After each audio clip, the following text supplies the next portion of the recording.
Hello, our friends. We're back. And this week we have a very special Hucklebuck guest, one of our biggest supporters in the chat. It's Evil Mike. Hi, Mike. Hey, Mike. Everybody Guys, else?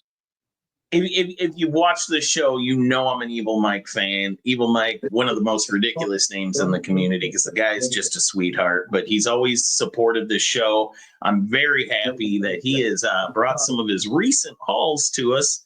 And yeah, we're gonna check out what he's got. And yeah, let's just break into it, man. Welcome to the Hucklebuck. Thanks for having me. I'm excited to be here. I've been wanting to be here, So we're just gonna get into it. I'm gonna show you what I got. All right. Just yeah. We don't do the intros anymore. We don't have the StreamYard the way we once did. Not paying for the duck anymore. I got you. No. I don't blame you. I don't either. It's a little pricey. All right, so these I picked up like maybe a couple weeks ago, but they're big for me. But everybody knows this one, but I had to get it. I missed it on launch.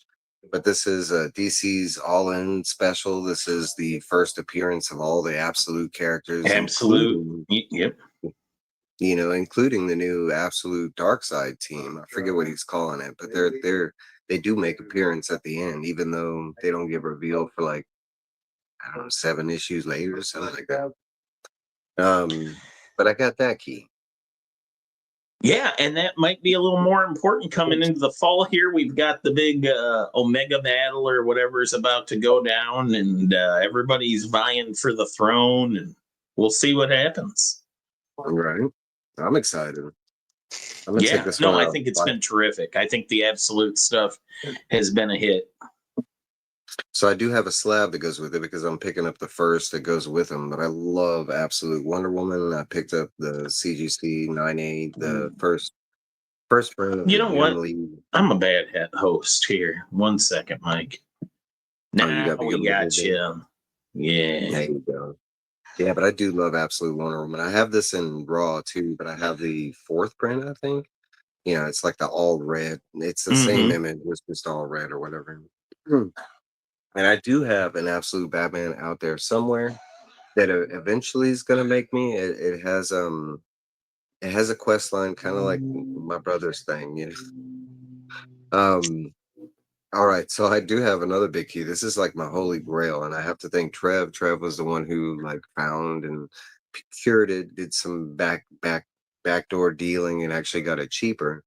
But if you know this book, it's pretty pricey right now because it's got a movie attached to it and all that junk. But I mean, I've wanted this. I had it when I was a kid, but as far as like, I don't even remember when I lost it. I probably like tore it up as a kid and just never had it again. But Valiant's The Legend of Zelda #1. And it is a 9492 copy. I mean, it is minty, and I'm not gonna say I didn't pay good money for it. I did. I mean, it's a grail. That's a looker, man. I love that. But I don't have that book, but I've admired it many a time. I've come close to pulling the trigger. I love this book. And then the deal he got, I couldn't pass it up because even searching not just on eBay, on Hip and a whole bunch of other places. I mean, it was the best deal. And then he got it down below that. I was like, all right. Wow. Thank you, Trev. Thanks, Trev. With that, right? No, I love Trev. One of my good buddies.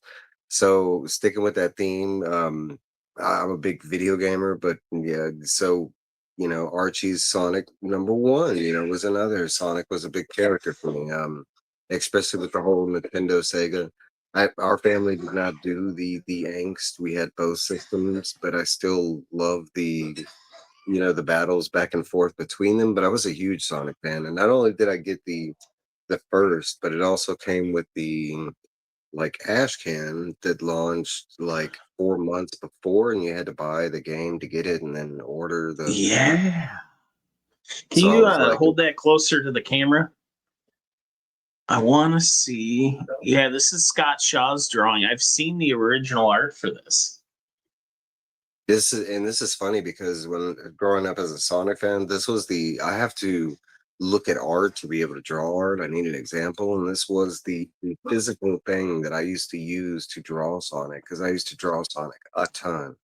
And this was my like example. I remember having the game, the comic, like way before anybody else knew about it, like maybe a couple months, and then all my friends caught on. And no, but I've always been a Sonic fan. And I still play the games today. Yeah, I think the original art for that cover is actually either on its way to Heritage or is at Heritage right now, getting ready for an auction later next year That's because cool. Scott saved it. Scott saved it, and now would be the time to sell something like that. Nostalgia is at an all-time high in those auctions. It is. It is. All right, so this is my last big key, and this is not so big one, but it's big for me. It's huge for me if you know me. But and I have quite a bit of these, but it's not like I'm some kind of completist or whatever. But it was just more like an upgrade. But then you can tell it's something shiny because it's shining the hell out of me. This is a 9/8 signature series, Mirka and Dolpho, Sweet Paprika number Knew it was one. going to involve Mirka. I knew it But when you told me about it. I was speculating. So I have a ton of Sweet Paprika's number one. I don't have this hollow, and it was issued out by Comic Sketch Art. It was like a limited time deal that they did Exclusive. that. Yeah, and I missed out when they did it. And for some reason, like recently, they had like a backlot sale where all of it was like, I don't even want to say fit. It was like 75% off because I got this like it was cheap, and that was shipping too. Why I mean, are and we it, whispering? because I don't want to be. Um, Guys, no, but don't listen to this part. I do have Mirka's signature on other things, but this was the highest grade I had was a 9.6. Oh, and now But you got the 9/8 hollow foil mhm. sign. That's pretty sweet, man. And this, I'm a Mirka fan, and this was an art germ cover, and I do it signed by both, but I wanted, specifically Mirka. So I saw the deal, and I was like, yeah, I'll grab that. Now I love this cover, and getting into hollow, I was like, yeah, I'll get that. But that is what I got. I do have a bunch of other keys coming in, but they're just not here yet. The keys related All to you right. too. Well, I'm going to open my box. I kind of debated if we'd have time because I really want to show you all a haul I got yesterday. Today is Sunday, 8/17. So you will be seeing this. There's a quick turnaround on this one. But Mike's a movie guy. And I wanted to show, as you guys all know, I'm a big fan of the Zombie Sailor toys for wrestling retro figures. Well, they've been doing a few contracts that aren't wrestling figures, they're movie figures. And that's what I got. Army of Darkness, Ash. Oh, that's cool. Check out my boomstick. I didn't know they were doing movie figures. Yeah, they've got some movie figures now, and there's going to be more coming out in this series of Army of Darkness. Collect them all. I probably will. Yeah, I love it. They got the Bruce Campbell chin.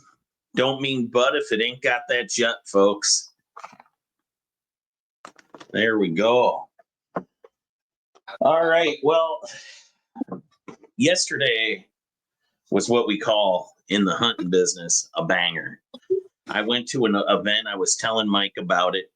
It's yearly. It's actually the event I met my first friend in Kansas City, Ray, who we still hang out today. I didn't mean that to rhyme.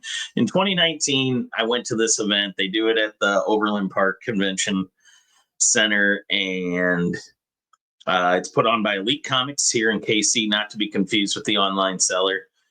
They do this event. They'll always have like a few comic creators be at it. Anyway, dollar bins. Many of them are advertised to have not been gone through again. Such hits in the past were an X-Men 266, a beat up one. But for $1, like you're not going to say no to that. But this year I got 45 books, so I'm going to just start ripping through these. Up first, we've got Sergio Aragonis's Gru the Wanderer, number one. This is before it went to Marvel. This is Pacific Comics.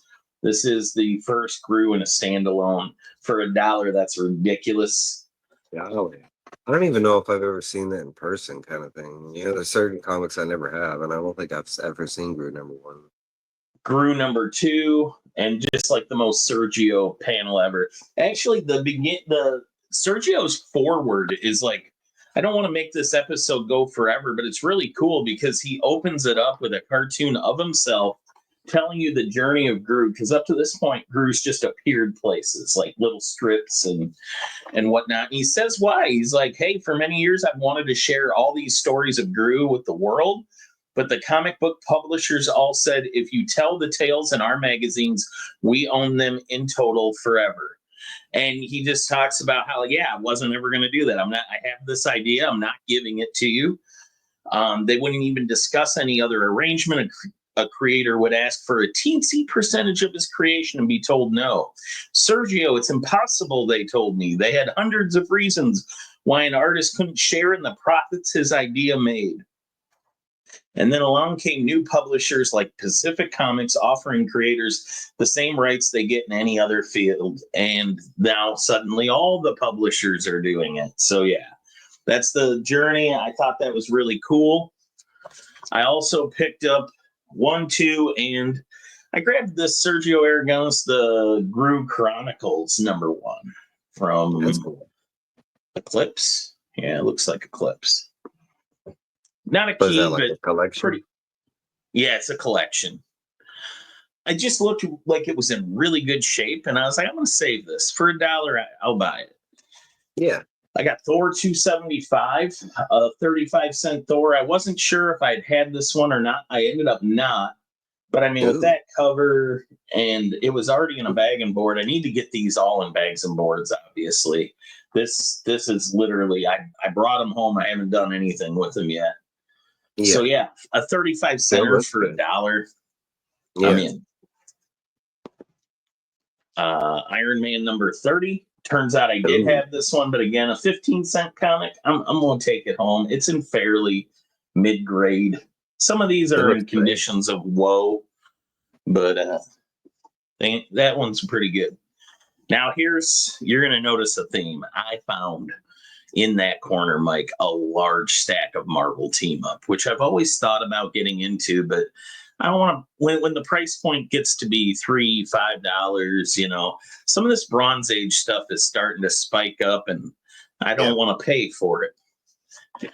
So let's start off issue 31. Marvel Team Up, Spider-Man and Iron Fist. I remember reading that Bronze issue. Age. Good issue. Yeah. Yeah, I love Bronze Age. Marvel really went peak what I like about them in the Bronze Age. We've got Marvel Team Up #34, Spider-Man and Valkyrie. 35 with the Human Torch, Doctor Strange. Get a 3-way. I like that. Yeah. Spider-Man and the Frankenstein Monster. This is issue 36. That's a big one. Yeah. Oh, I love it.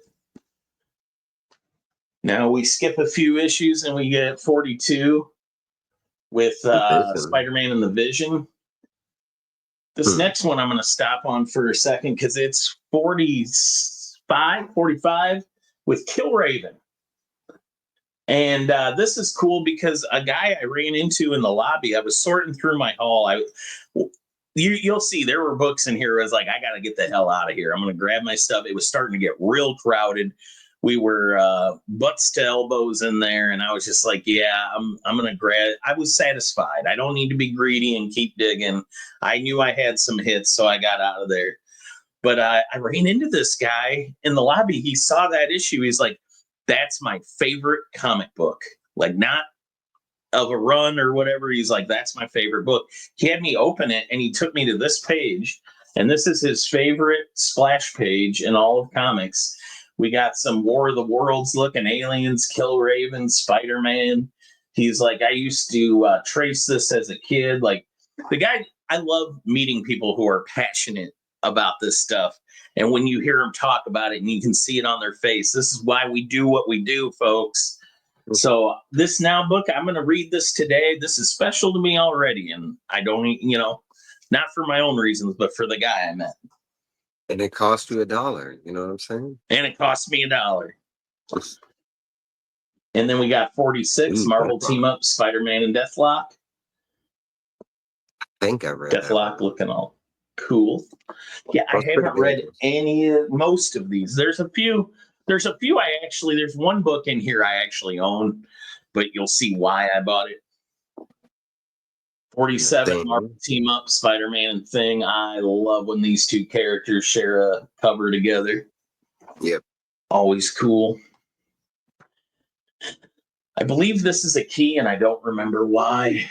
We got Marvel Team Up 48. Spider-Man and Iron Man 49. Iron Man returns for the next issue. It's a good mentor,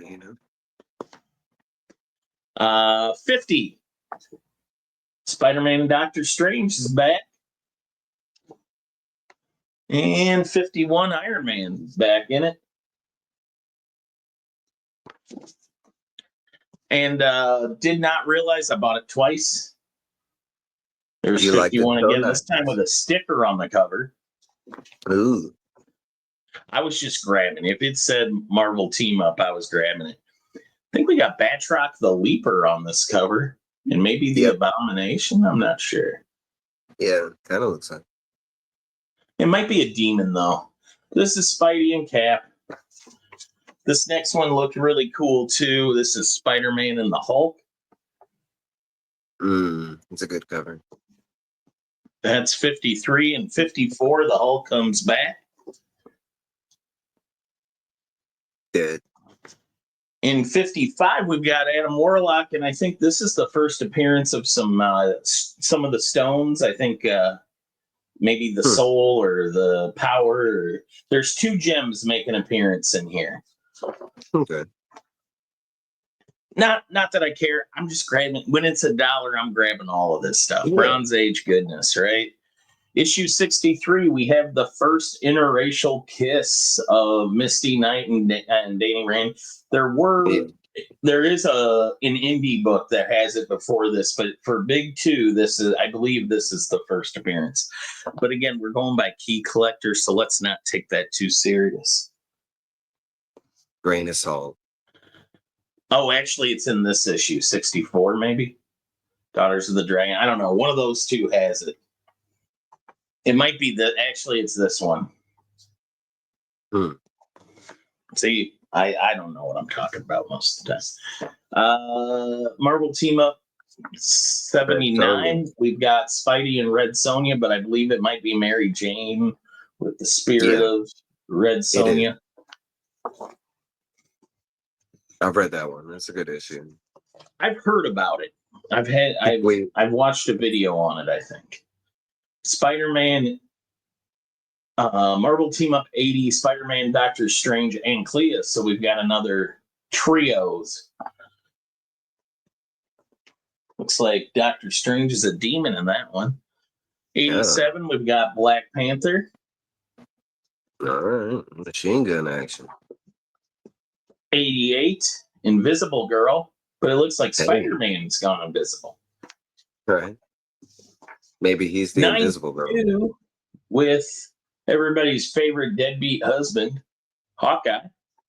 Clint? Oh, yeah, the guy whose power you can get at Dick's Sporting Goods.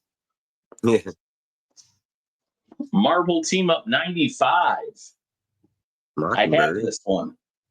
Yeah, this is the first. She goes from being the S.H.I.E.L.D. agent to Mockingbird. This is first appearance of Mockingbird. Yeah. So, yeah, I already own it, but yeah, why wouldn't I buy it again for $1, Mike? $1. $1. $1. Spider-Man and Howard the Duck. Oh, that's a good one. I remember reading that. So were you a big Marvel Team Up fan? No, I want to say, I think it was something my parents did, because they did every time we, took vacations and stuff like that, or did like minimal tasks, they would give me comics. And I want to say like they didn't let me get the comics. They usually picked them up and brought them home or whatever, or they were just there as I remember it. And I remember like a lot of the stuff they got me when I was like earlier, I'm talking about like 4 to 8, something like that, was all like Spider-Man, Fantastic Four, and then Marvel team ups. Look at all these guest stars. Who's on the cover? And Oh, the Devil Slayer. Devil Slayer. Yeah. It's pretty wild stuff. I haven't looked this one up, but this looks like it might be a key. Marvel Team Up Annual, Spider-Man and Moon Knight, Iron Fist, Power Man, Daredevil. Damn. Pawns of the Purple Man. Looks cool. And the Purple Man? Now we're going to enter a Valiant run. Ooh, Valiant. So we recently showed one of these books in Callie's mystery box. We've got Bloodshot number 7, first Ninja appearance of Ninjak in costume. Mm-hmm. And we also have first appearance of Ninjak. Hey. Yeah. And then Legion of Comics wouldn't let me sleep at night if I didn't come home from a dollar bin dive. With Turok. Without a Turok, yeah. Got to get that Turok goodness. I don't have as many as him, but I have more than one. I also have this book, but it's just like the most Liefeld Extreme Sacrifice wraparound cover. Still had the card. I was in.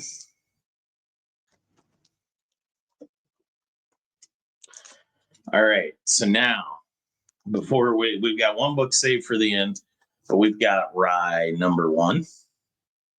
And these aren't easy to find books to get like Rye, the first. Rye's a hard one. Rye 2. Rye was good. 3. The covers are pretty cool too. 4. And 5. And that sticker's on the back of the book. And I'll get those all. But here's the coup de grace. This is the one I put on Instagram. We got Harbinger number 1 for $1. Oh yeah. And the coupon is intact.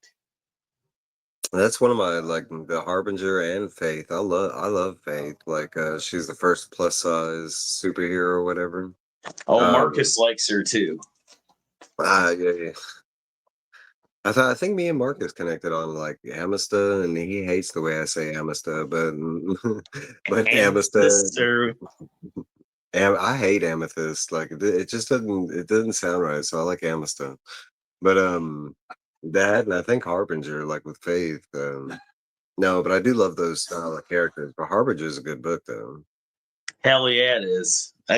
And for $1, and it's a clean copy. I think this could be in the 7s to 8 range, which pulling it out of a dollar bin is insane. The pages are great. The coupon looks great. For those that don't know, the first 6 issues of Harbinger had a coupon in the middle that you could redeem for a Harbinger 0 issue, like pink exclusive collector's edition. But a lot of these, like for the same reason of Rye, like these early Valiant books, with the exception of some books like Turok, they were pretty low print run. Especially the Rise. I think those like hit that scarce level. I think Shadowman too. Shadowman. I saw a bunch of Shadowman comics, but as I was trying to get into them, some other dude came in, and I was just like, you know what? Nope, take them. I have most of them anyway, or some of them. So I just gave up, man. I gave up too early, maybe, but it was a good day. It was a good hunt. I am smiling ear to ear. It was exactly what I needed it to be. Didn't get greedy, got out of there with 45 great books, and they'll all enter my collection, which we know probably means they won't be getting flipped. Right, they're gonna stay with you. Yeah, so I'm excited. I was excited to add those books to the collection. Mike, thanks so much for joining us. Do you have anything you'd like to promote? Yeah, not really. Just been doing my, video game stuff, the evil plays, but eventually I will get back to solid content, but I have no idea when. But Are you still eventually. doing stuff with Trev? No, not currently. I'll hop on his bag and boarding thing on I was Wednesday, going to but say, I've seen you on bagging and boarding with him yeah, just because intermittently. it's like the live panel and you get to show off some stuff. But no, as far as us doing our specific thing on Sundays, no, not yet. I think it's just due to work, my work, his work. Hey, good, good. At least I'm glad to hear that everything's well with you, man. And I'm just so glad you came and showed us those books you picked up. And when you pick up more, I'd love to have you back on, Hell yeah, especially just see send me some the invite. speedball. Right, right. I gotta find this. Our All right, man. We've gone long, so sorry everybody for the 25-minute, 26-minute episode. But you all have a great week. I hope you guys all get to go out and do some hunting too for what you enjoy. And yeah, bye bye, everybody.